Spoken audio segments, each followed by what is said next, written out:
merinding dah bulu kuduk kita semua teh. Pada diem semua teman-teman teh.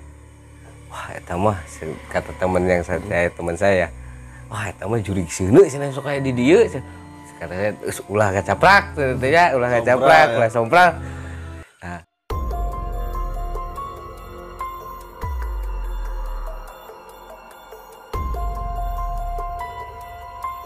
cerita misteri di sekitarmu. Bismillahirrahmanirrahim. Assalamualaikum warahmatullahi wabarakatuh. Kembali lagi bersama saya Fian Rusli di channel Cerita Misteri di Sekitarmu. Channel yang menayangkan kisah-kisah misteri yang berada di sekitar kita dan dialami oleh orang-orang terdekat kita. Kali ini kita berlanjut dengan kisah atau cerita dari Kang Nando. ya. Sehat Kang? Sehat.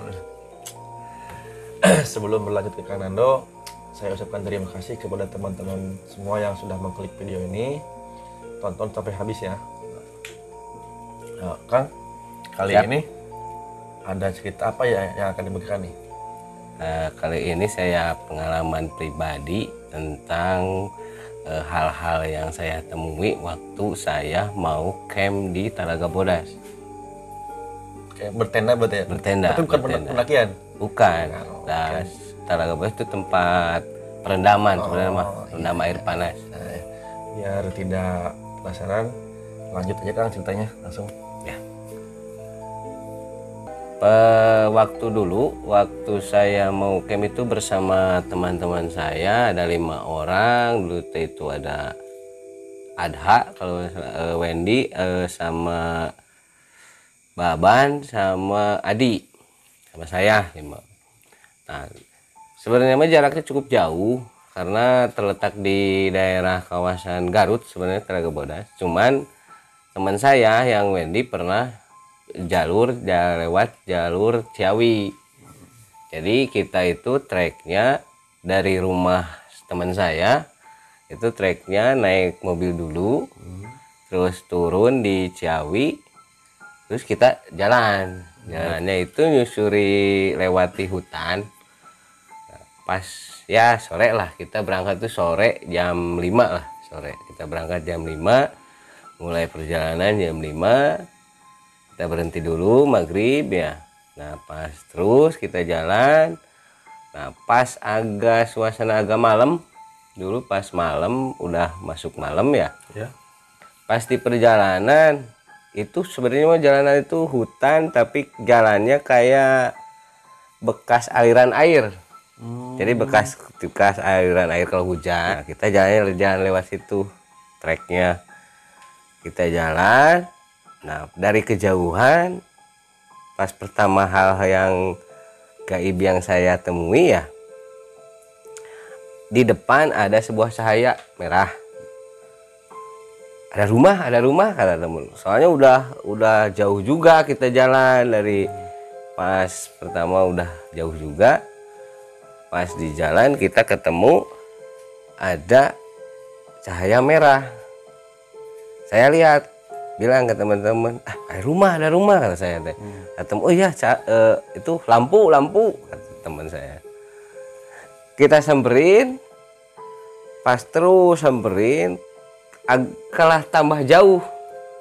Cahaya itu tambah jauh. Terus kita samperin, cahaya tambah jauh. Terus samperin sampai jalanan. Tadinya kan ada nanjak ya. Pas jalanannya pas datar, pas ketemu ada gubuk. Pas di sana ada gubuk, tapi nggak ada lampu, gelap aja semua. Padahal mah dari kejauhan sama saya sama teman-teman saya juga kelihatan kayak lampu warna merah. Tersebut kita sama teman-teman, nah tadi nu caang naon ya cenah. Tuh ingat tuh juga teh lampu ti imah ieu tapi poek cenah teman saya teh. Merinding dah bulu kuduk kita semua teh. Pada diem semua teman-teman teh. Wah, eta mah kata teman saya. Wah, eta mah jurig seuneu cenah sok aya di dieu. Kata saya ulah kacaprak teh ya, ulah kacaprak, ulah sompral. Nah, terlanjut. Pas lanjut pas jalan terasa berat kita. Saya ngerasa terasa berat pas jalan. Terasa berat badan teh. nanyain ke teman, asa berat tuh pengusina asa berat. Kumaha ieu? Geus we babacaan kata. Segala dibaca we baru datang teh. Berdoa ya. Berdoa segala dibaca. Sieun we intina mah gitu. Pas jalan udah jauh lah dari sana. Agak mendingan. Udah hilang beratnya. Udah agak berat, agak mendingan. Kita nggak tahu itu daerah pas mana, pas malam ya. Treknya nggak tahu belah mana. Tapi yang saya tahu karena saya juga punya bisa muka babata batin ya. Pas lihat emang itu kayak api, cahaya itu kayak api. Jadi kalau lampu kan kelihatan ya bulat, kalau api kan kelihatan agak ada bara-baranya. Saya juga udah curiga dari pertama lihat kok di kita deketin nggak kalah itunya makin menjauh gitu kita deketin.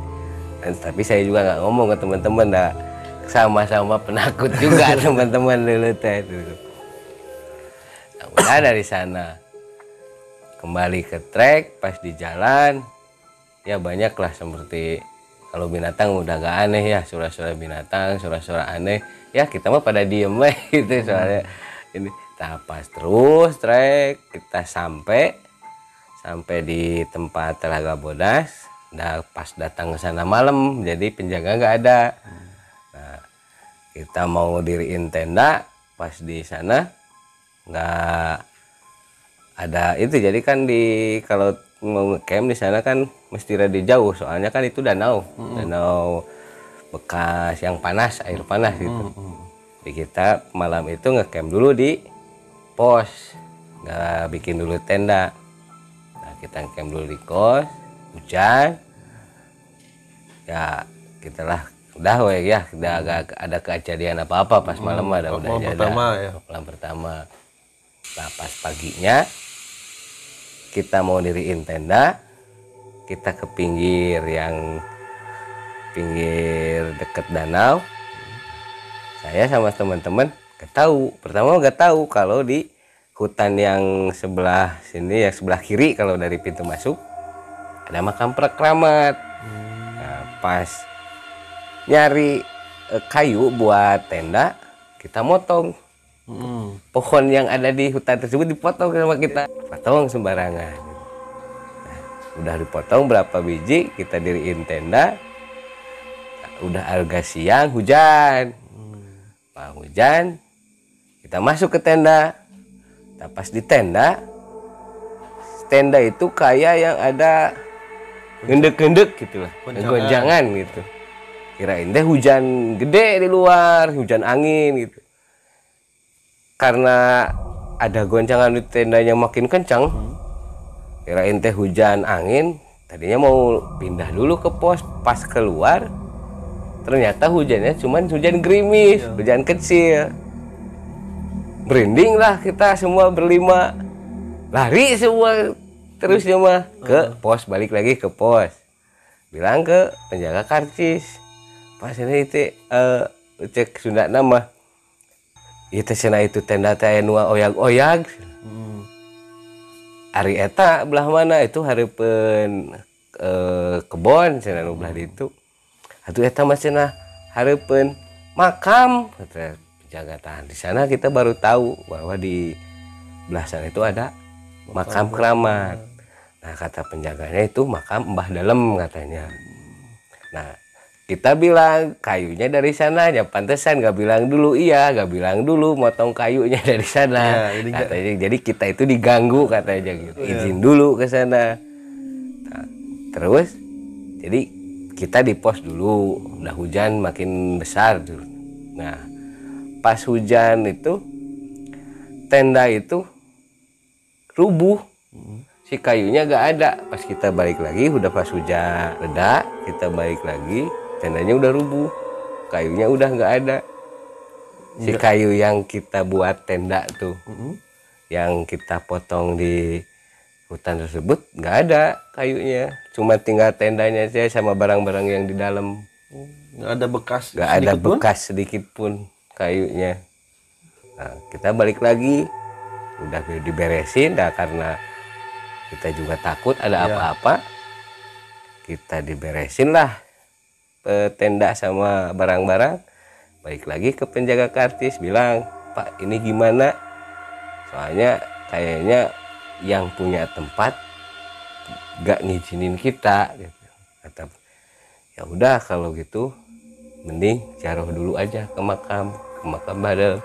Diantarlah kita sama penjaganya teh ke makam Pak tersebut, ke makam dalam. Kita di sana kita jaroh, ya kita baca Yasin jaroh lah gitu bersama-sama. Nah pas pulang kejadian anehnya lagi, pas mau kita turun, si kayu yang tadinya buat tenda ada di depan, padahal udah jauh itu. Soalnya yang motong kayu itu teman saya, ingat kayu potongannya kayak gimana. Nah dari sana teman-teman gak bisa kemana-mana, udah aja diem. Maksudnya? Jadi kayak kita nggak dibolehin pulang di tempat tersebut dulu. Kita nggak bolehin pulang. Tentunya kita teleponlah yang ada di rumah dulu. Yang di rumah kita dijemput. Kita dijemput ke sana sambil ya kalau dulu kan orang tua sebenarnya. Iya.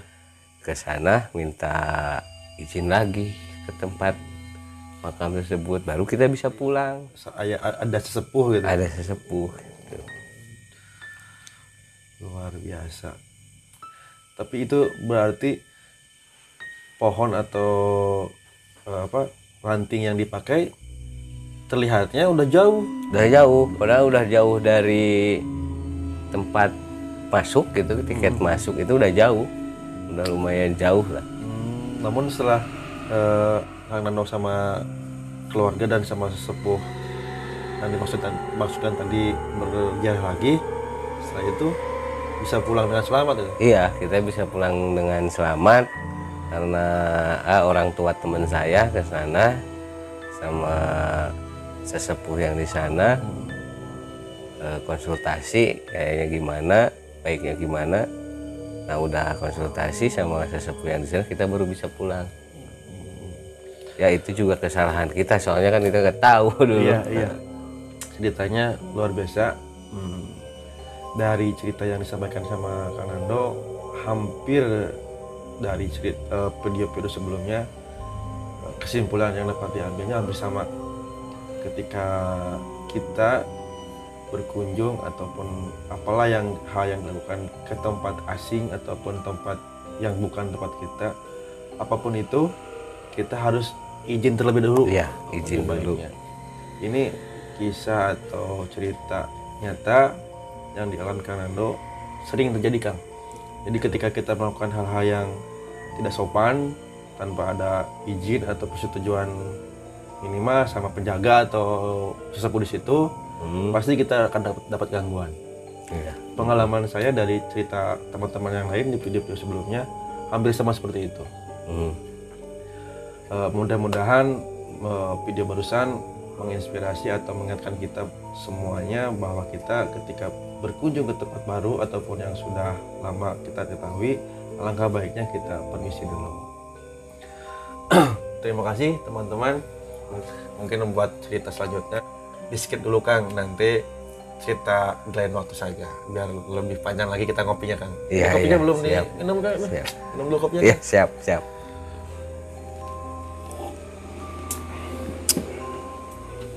Teman-teman, terima kasih yang sudah menonton sampai akhir. Jangan lupa tombol subscribe-nya dipencet. Saya Fian dan Kang Nando. pamit. Wassalamualaikum warahmatullahi wabarakatuh.